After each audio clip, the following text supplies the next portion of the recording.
生我等得好长，从懵懂少年到孤独的王，这一世我爱得好伤，任你把剑插进我胸膛，我的战马飞踏，为你平天下，你的琴弦拨动，伴我笑天涯，愿为你舍江山，为你卸铠甲，愿牵你的手，陪你到青丝变白发。那孤傲的背影掩不住紧锁的眉，方向的疑问止不住风干的泪，不记得岁月，诉不完思念如水，自问来时路走不尽爱的轮回，赏满天落花，不必笑颜相随。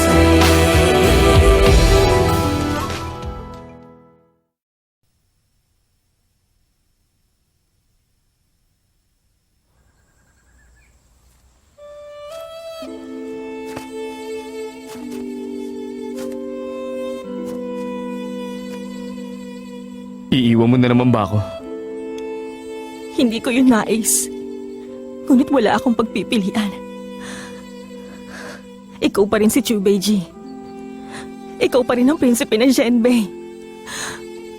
Hanggat nasa tabi mo ko, mananatili akong kahinaan mo. Asawa lang ako na nangungulila sa kanya may bahay. Isa lang akong lalaki nagdurusa. Kung wala ka, wala akong magiging kabuluhan.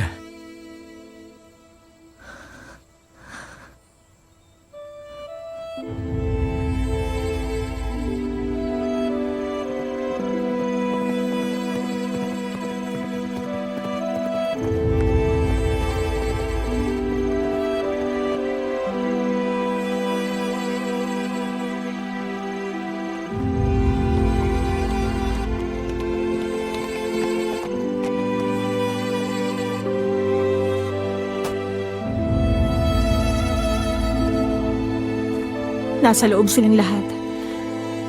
May sakit ngayon si Yang Feng. Titingnan ko muna. May dapat ka bang sabihin sa akin?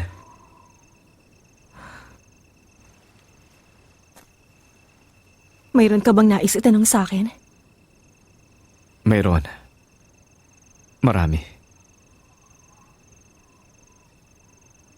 Hindi ko alam kung saan mag-uumpisa.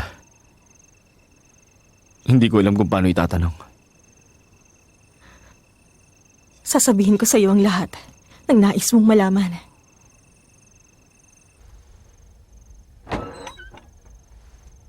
Yang Feng?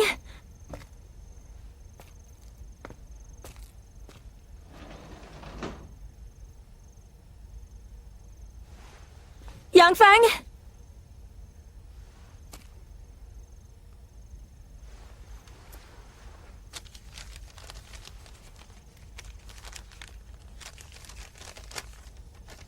Naiiyak ako kapag naiisip kong malapit ka nang makipagkita muli kay Chubeji.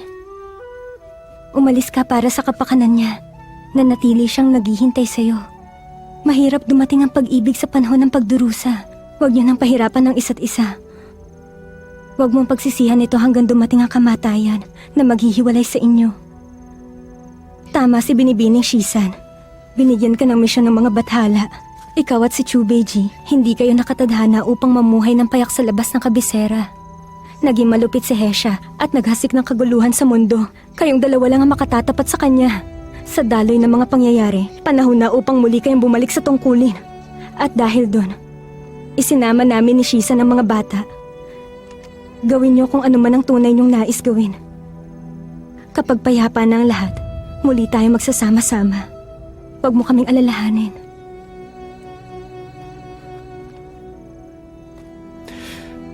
Maaaring na bang pumasok?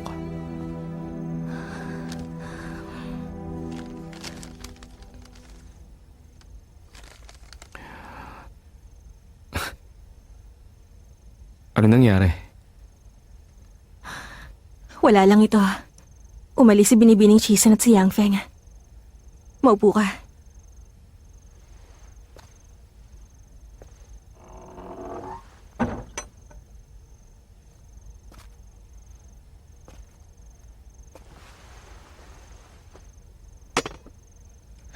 Ang binibining Shisan pala. Si Shisan ay isang makatarungang babae. Anak siya ng isang opisyal sa may hangganan ng Bailan at Jin. Nilooban ng mga tulisan ng bahay niya. Ibinenta siya bilang alipin sa liang. Matapos ko siyang iligtas, nanatili siya sa tabi ko. Mukha nga siya mahinang babae. Ngunit, mas malakas pa siya kaysa sa lalaki. Sa lahat siya ang pinakamaaasahan kong kaibigan.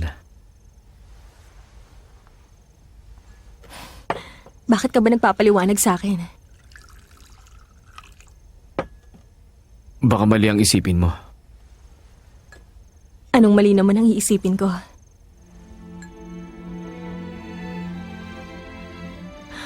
Gabi na, baka gutom ka. Ipagluluto kita na makakain mo.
Masarap ba?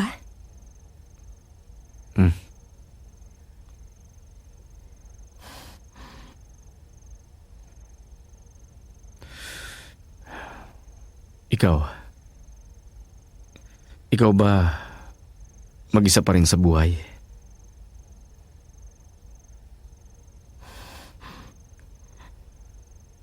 Hindi na.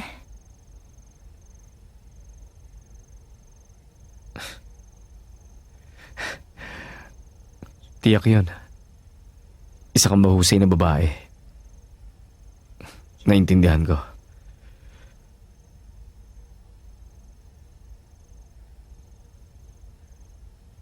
Hindi ko kalilimutan ang lasa ng pagkain to.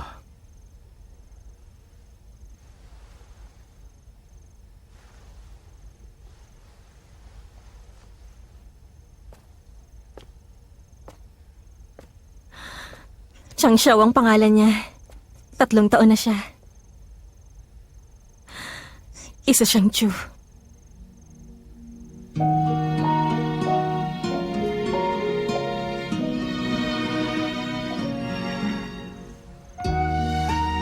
Nais kong itanong mo yan at nagtanong ka nga. Nagkaanak tayong 2. Mabait siya, malambing at malalahanin. Maliban sa kanya, wala nang iba pang lalaki sa piling ko.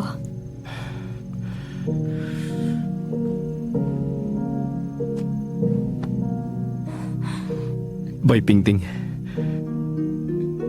ikaw lang ang nakaalam kung paano ko pa iikutin. Huwag mo nang hayaang mawalay ako sa'yo. Hindi. Ngayon kaming 2 na ng anak natin. Kaming 2 na ng Chang Xiao. Magtiwala ka. Hindi ko nahahayaang lumayo ka sa akin.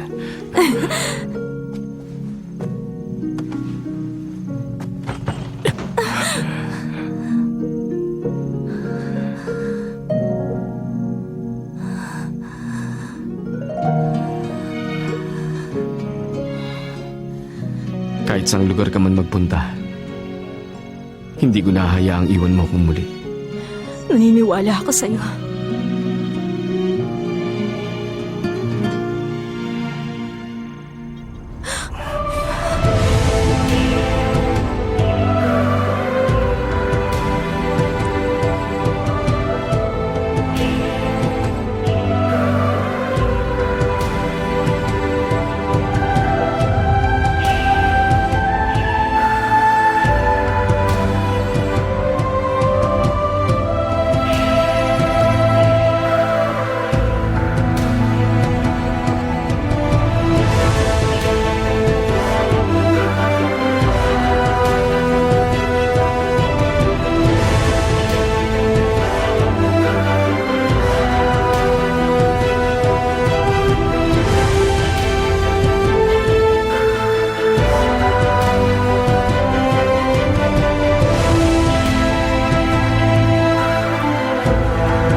Pingting.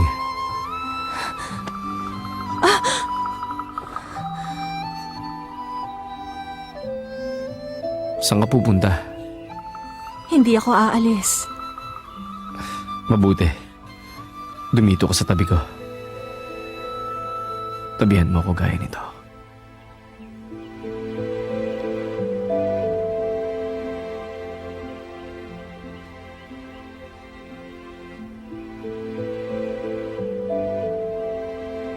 Pakiramdam ko nasa isang panaginip ako.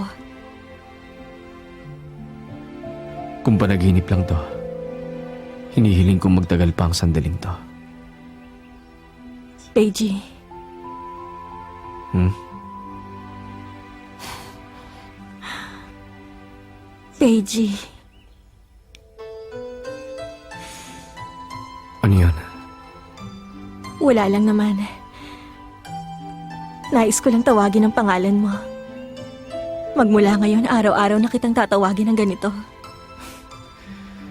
Sabihin mo yan. Araw-araw. Mm.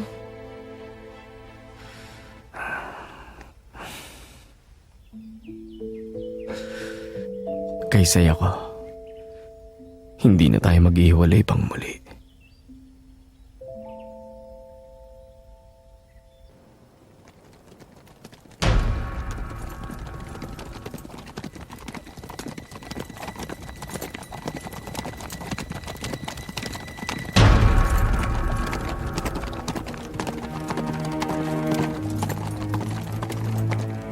Bitaw! Ginoo! Yan ang mga natitira sa amin! Pakiusap, maawa kayo sa amin lahat! Ginoo! Ginoo! Tahimik kayo! Kabayaan niyo kami! Maawa kayo! Ginoo! Wala po kahit sino naging kawal sa pamilya ko. Mga pangkaraniwang tao lang kami. Wala kaming galit sa bailan. Meron po kong asawa na malapit na mga anak. Pakiusap, maawa kayo sa amin! Maawa po kayo sa amin, Ginoo! Ginoo, maawa kayo sa amin.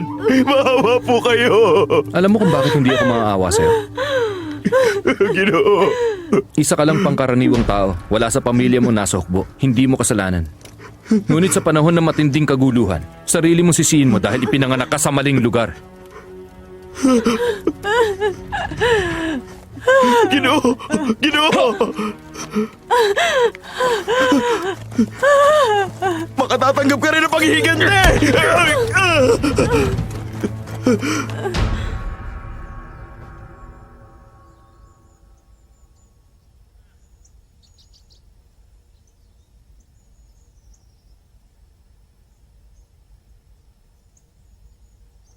Maalalahanin sa binibining Shisan, ipinaghanda ka niya ng baluti. Napakaganda niyang babae. Hindi ba nahulog ang loob mo sa kanya? Pag sinabi kong hindi, maniniwala ka ba? Ano yan? Galit ka ba? Binibiro lang kita. Paano ko magagawang magalit sa'yo? Galit ako sa sarili ko. Paano ko nagawang pag-isipan kayo ni binibining yan? Wala akong kabuluhan. Sino nagsabing wala kang kabuluhan? Sa 3 taon, ginamit mo ang kamay mo upang likain ang ganda ng agubatang sirwelas ng Bailey Maylin. Ang alak na ginagawa mo ay matamis. Kilala ito kahit saan mang panig ng mundo. Ang isang mahirap na bayan sa Ilaga, ginawa mong mayaman at mainam na lupain. At higit sa lahat, pinalaki mo ang ating Changshaw ng mabuti at ligtas. Alam mo bang may kapangyarihan ka magpaligaya ng iba? Naiinggit ako sa bayang yon.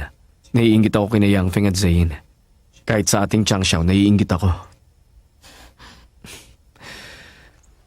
Magmula sa araw na ito, nanamnamin ko ang kaligayahan ko.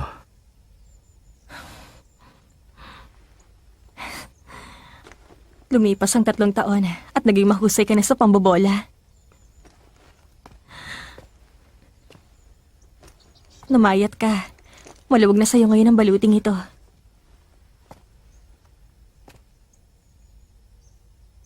Maluwag na. Hindi ko susuotin. Nagbibiro ka ba? Hindi ako nagbibiro.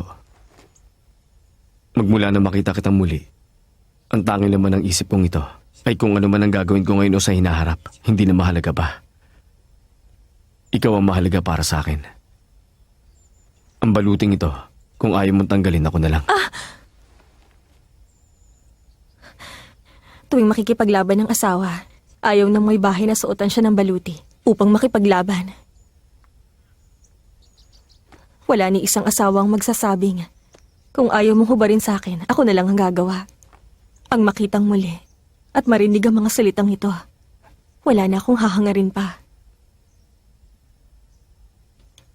Sige. Sasama ka ba sa akin? Sama ka?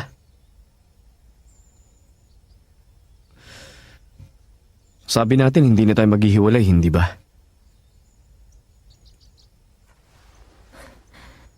Ngunit ang dakilang Jin ay nasa matinding panganib ngayon. Sinakot na ni Hesha ang kabisera. Sa lugar na yun ka lumaki. Ngunit ngayon ay mga guho na lang yun. Para sa akin, palagi mayroong pagdaramdam sa pagitan ko at ng mga opisyal ng Jin. Kapag sumama ako sa isa digmaan, baka mabahira ng reputasyon ng prinsipe ng Zhenbei. Hadlang yun upang mabawi mo ang Jin. Ilang taon ka nga na malagi sa hangganan ng Liang at Jin. Hindi ba ginawa mo yun upang maipon ang hukbong magtatanggol sa Jin? Kapag nahadlangan ng balak mo dahil sa pagsama ko sa isa laban,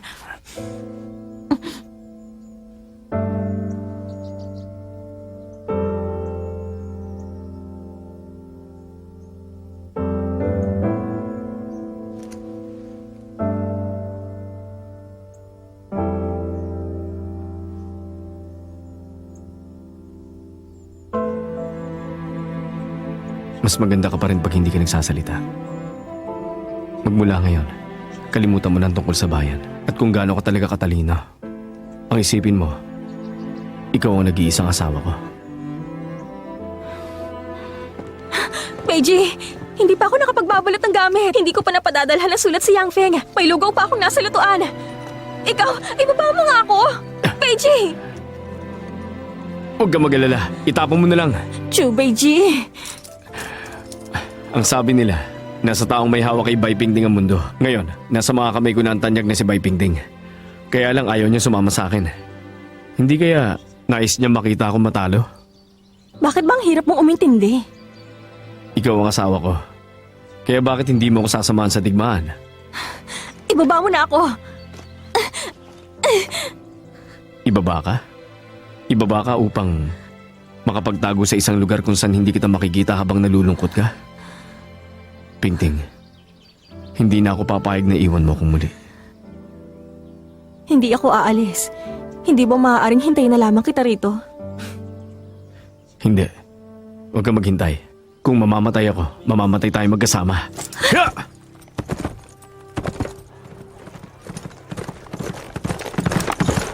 Nakuha na ng prinsipeng Abay ang lungsod ng Jiangkang! Mag-aari na ngayon ng bailan ng bayan ng Jin! Pag-iisay na kayo ng mga bayan! Nakuha na ng prinsipeng Abay ang lungsod ng Jiangkang! Mabuhay ang bailan!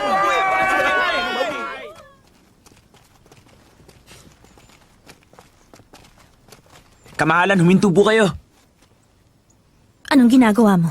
Nag-utos ang prinsipeng Abay dahil magulo raw ngayon ang mundo. Makabubuting manatili sa palasyo ang kamahalan. Kapag may nangyari sa inyo, tiyak na mananagot ako. Pangahas ka! Kamahalan! Kilala niyo pa ba kung sino kayo? Paupain niyo ang galit niyo. Sumusunod na ako sa utos, hindi ako mangangahas. Ang baylan ba? Pag-aari ng prinsipeng Abay? O pag-aari ng prinsesa niyo?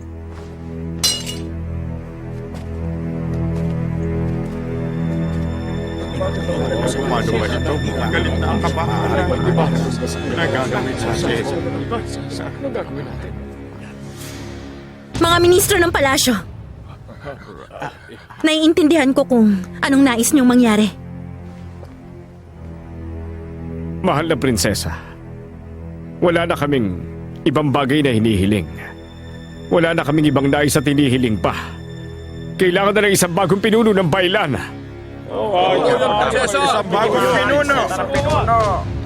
Prinsesa. Ang maharlikang dugo ng baylan, hindi maaaring putulin at palitan. Hindi tayo magkakaroon ng bagong pinuno. Malamang iniisip nyo na mahina ang ulo ko. Ngunit alam na alam ko ang tunay na nangyayari. Nung dumating dito si Hesha, naging buo na ang pagpapasya ko para sa baylan. Alam ko na kung anong gagawin para sa bayan. Ano mang gawin ni Hesha, ano mang karangalan ang ibigay niya para sa bayan, maging gaano man siya katanyag, hindi ko hahayaan pa sa kanyang tronong yan.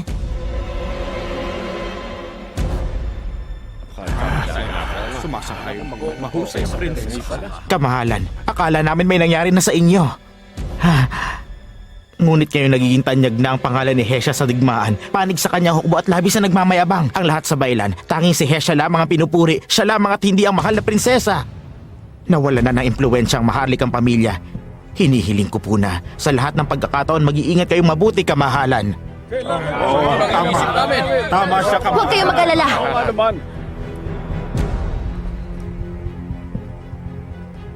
Hanggat nabubuhay pa ako dito sa mundo, ang kinabukasan ng Baylan ay ang batang nasa sinapupunan ko.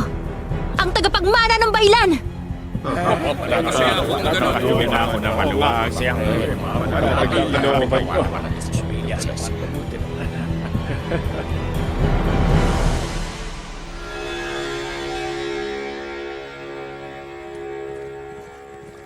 Ulat!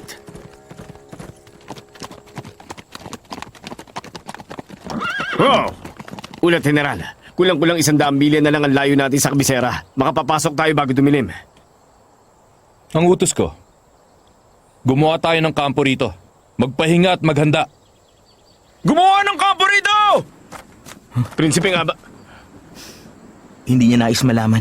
Ngunit mahalagang impormasyon to. Ano yan?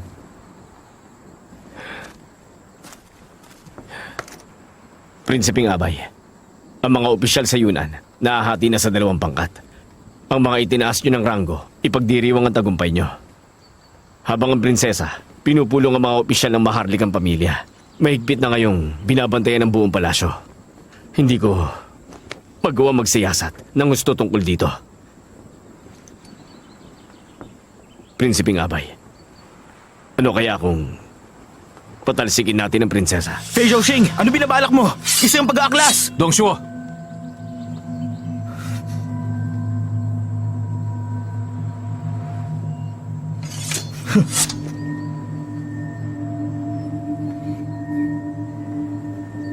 Balik sa kampo.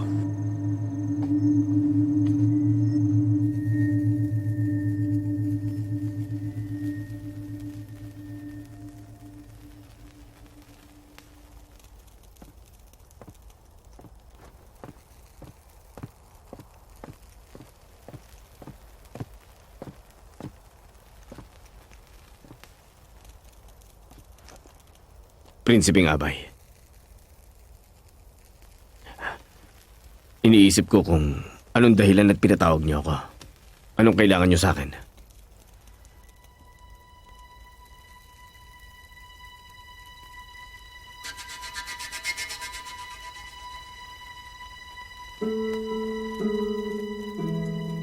Yung sinasabi mo sa akin ngayon,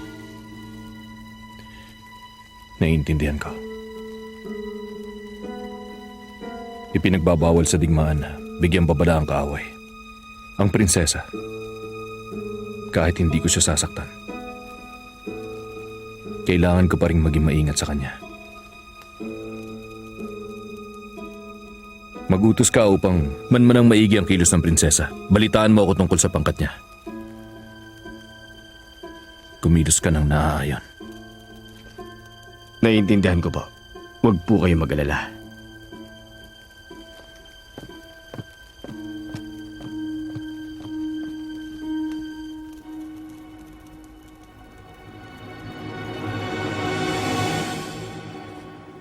Pagbati sa inyo, mahal na prinsesa. Matagal na akong naninirahan dito, ngunit hindi tayo nakatira sa iisang bubong, kaya hindi ko pa kayo nababati. Pakiusap, patawarin niyo po ako. Ito ang Esmeraldang kwintas na nakuha ko sa tindahan ng Weiping sa Jing na ipinagawa ko para sa inyo.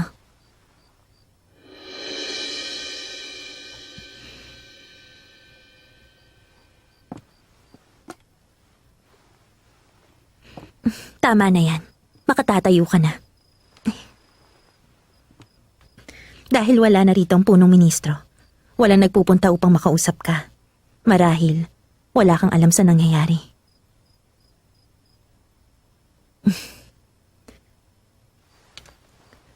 Alam ko na ikaw ay ipinadala ng punong ministro upang manmanan ang kilos ng Prinsipeng Abay. Wala naman akong balak upang isiwalat kung sino ka talaga. Kaya lang, hindi ka na ngayon ligtas sa sambahayang ito. Kahit ako rin hindi na rin malayang makagagala. Sumugal ako upang ipatawag ka dahil may nais akong itanong sa'yo. Mahalaga ito. Ano pong nais niyong malaman, prinsesa? Tingin mo ba mag-aaklas ang Prinsipeng Abay?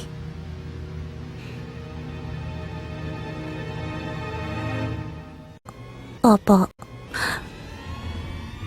Kahit ikaw ganyan ang palagay? Kamahalan, Matapos pabagsakin ni Hesha ang Jin at Liang, dapat bumalik na siya sa palasyo. Ngunit may mga kawal siya sa labas ng Yun'an, nagkakampo siya. Halatang ginagamit niyang kapangyarihang panghukbo upang makita ang gagawin ng baylan. Kamahalan, maingat si Hesha. Mahirap basahin kung anong iniisip niya. Malinaw na pinamumunuan niya ang hukbo upang sawayin ang kautusan ng palasyo. Sino pa ba ngayon sa palasyo ang makapipigil sa mga ginagawa niya? Kahit ang mamamayan ng baylan, pinupuri ang mga ginawang kagitingan ni Hesha.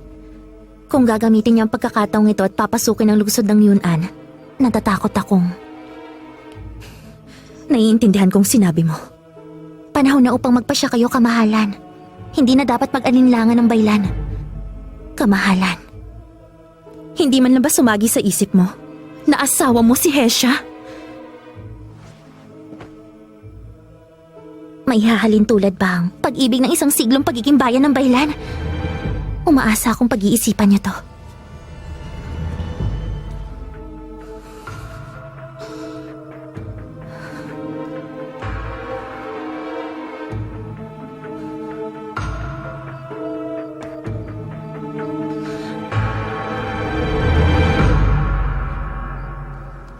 Amo, sa nagdaang mga taon, nananakop ka kahit saan.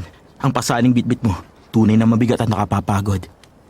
Ngayon, matatapos ng digmaan. Amo, magpahinga naman tayo. Hindi pa rin tapos ang digmaan. Paano ko magagawang tumigil? Amo, alam kong hindi naman to naging madali para sa inyo. Napakarami kong pagsubok at paghihirap na nilampasan na kasama kayo. Kaya lang, iniisip kong lubhang mapanganib ang daang tinatahak nyo. Isa pa, kung walang pagkatao at katungkulan, si Prinsesa Yao Chan pa rin ang asawa nyo. Matagal na panahon ng malinaw para sa lahat ang pagmamahal ng kanyang kamahalan para sa inyo. Ngayong wala si Bai Pingting dito, at kahit mawala rin ang prinsesa, hindi ko kayang makita sakali mang may mangyari uli sa inyo. Dongshu,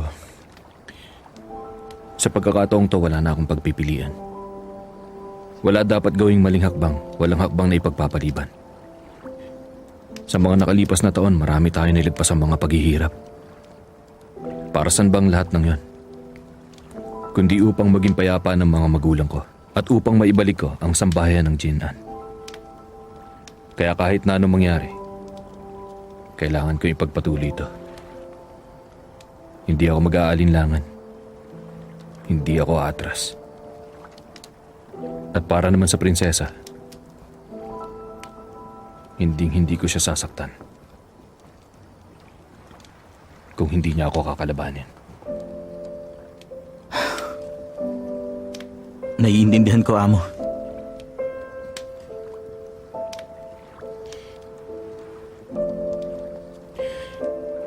Tingin mo ba nagbago na ako?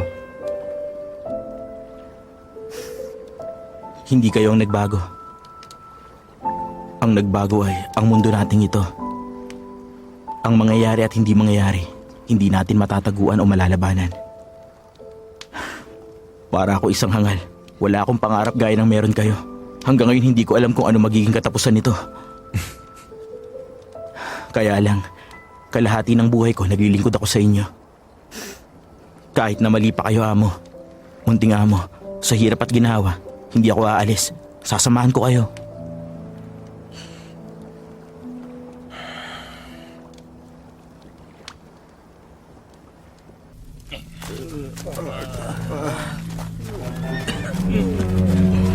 Nasakop na ni Hesha ang bayan ng Jin.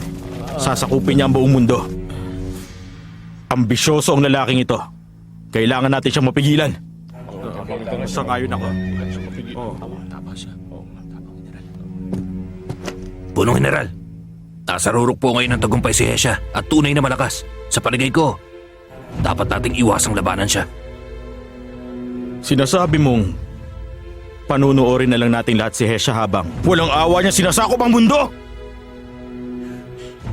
Ngayon pong kulang tayo sa kawal at General at walang sapat na pagkain. Paano natin lalabanan ng mahusay na kawal ni Hesha? Malaki ang hukbong mayroon siya. Nakalalamang siya sa laki ng hukbo niya.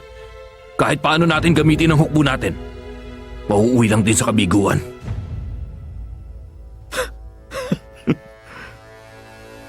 Alam mo na agad kung anong magiging kalalabasan ng digmaan? purihin ang mga kalaban at maliitin ang hukbo natin. Ganyan ba tayo kung lumaban sa digmaan? Sino bang punong general dito? Mga kawal! Opo! Ilabas niyo siya rito! Hampasin na 30 beses! Aba! Bitiwan niyo ako! Punong General, hindi ako natatakot humarap sa kamatayan. Ngunit lahat kami mga kawal, ay lumalaban para sa ating bayan. Tumingin kayo sa labas. Ito na lamang ang natitira sa mga kawal natin. Uutusan mo ba silang sumugod sa mga kalaban upang ang hantungan ay ang kamatayan sa mga kamay ng hukbo ni Hesya? Isasakripisyo mo ba sila laban sa dulo ng mga sibat nila? General, sumuko na po tayo.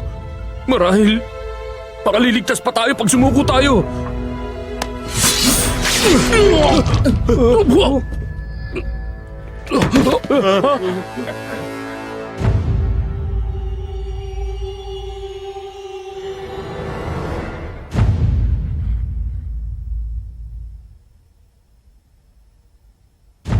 Pag may nagbanggit pa ng pagsuko, matutulad sa lalaking to!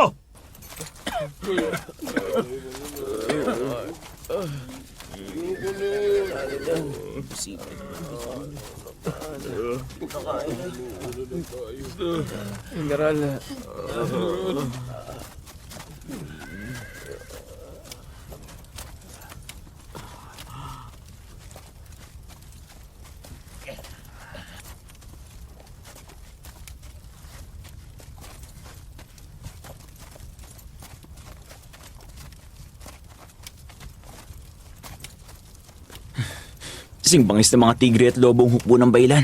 Ngayon nananakop na sila. Malapit na ngayong maglaho ang dakilang Jin. Nagtatago na ang miyembro ng maharlikang pamilya, ngunit hindi yun magtatagal. Dahil isang walang awang tao si Hesya. Minsan ang nagyabang si Simahong sa harap ng bayan ng baylan. Sa pagkakataong to, mukhang pagbabayaran niya yun.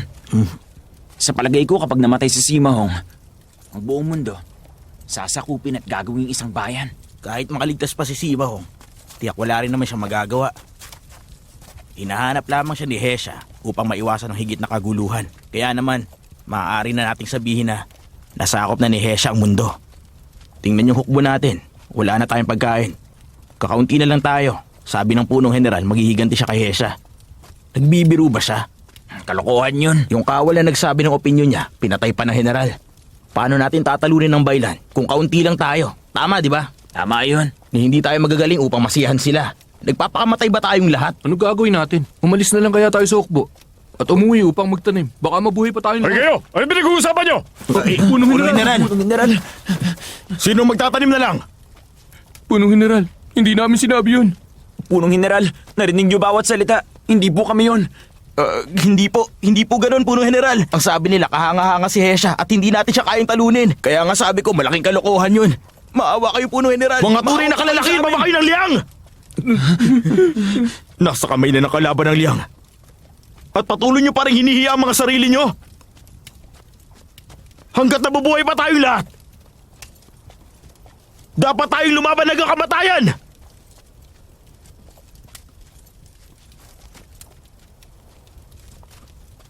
Kayong tatlo, kung ayaw nyo nang lumaban, umuwi kayo at magtanim na lang. Salamat po, General. Salamat po.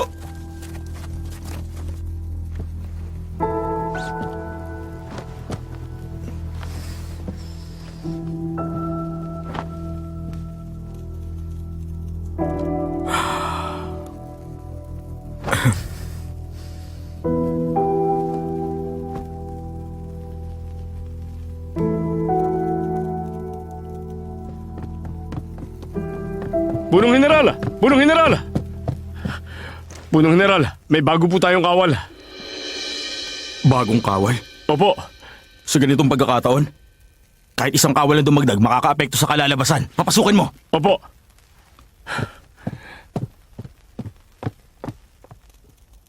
Pasok na.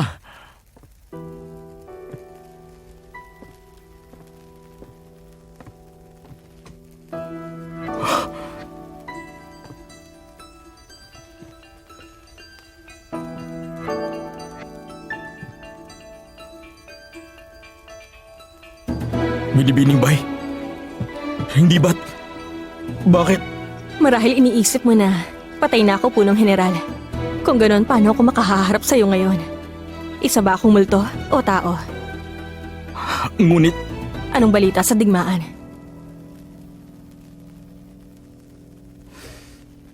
hindi maganda ang lagay namin. Wala na kaming karagdagang hukbo ngayon. Talo na ang dakilang liyang. Naubusan na rin kami ng pagkain. Bagsak ang moral ng mga kawal. Ni wala kaming kakayahan upang maglunsad ng pag-atake.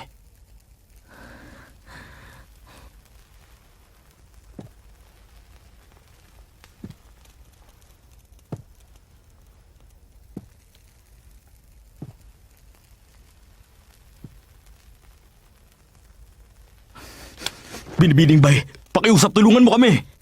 Tumayo ka, general. Hindi ako karapat-dapat para sa pagluhod mo. Karapat dapat ka. Binibining bay, biniligtad mo ang pangyayari at iniligtas ang dakilang liyang mula sa matinding panganib. Maaari ka maging punong komandante namin at utusan ang hukbo namin upang muli kami mailigtas.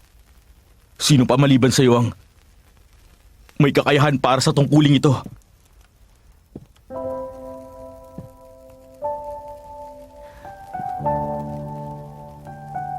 Punong general, may pagnanais akong tulungan ka. Kaya lamang, ang mahinang babaeng katulad ko, hindi ka panipaniwala. Huwag kang mag-alala.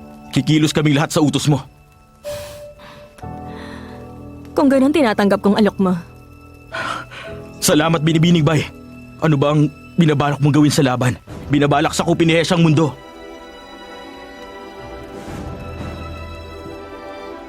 Nangangamba akong hindi madadalian si Hesha sa pagsakop niya sa buong mundo. Nakuha na ni Hesha ang bayan ng Liang at Jin. Nangyari ng pananakop niya. Binibining bay, bakit nagdududa ka kay Hesha? Hindi kaya mapamaraan ka, Binibining bay. Mahirap talunin ang hukbo ng baylan. Ngunit masasabi ko pa rin, kampante ang loob mo. Malamang may binabala ka na. Binibining bay, payuhan mo ko. Unat! General, may bisita ka!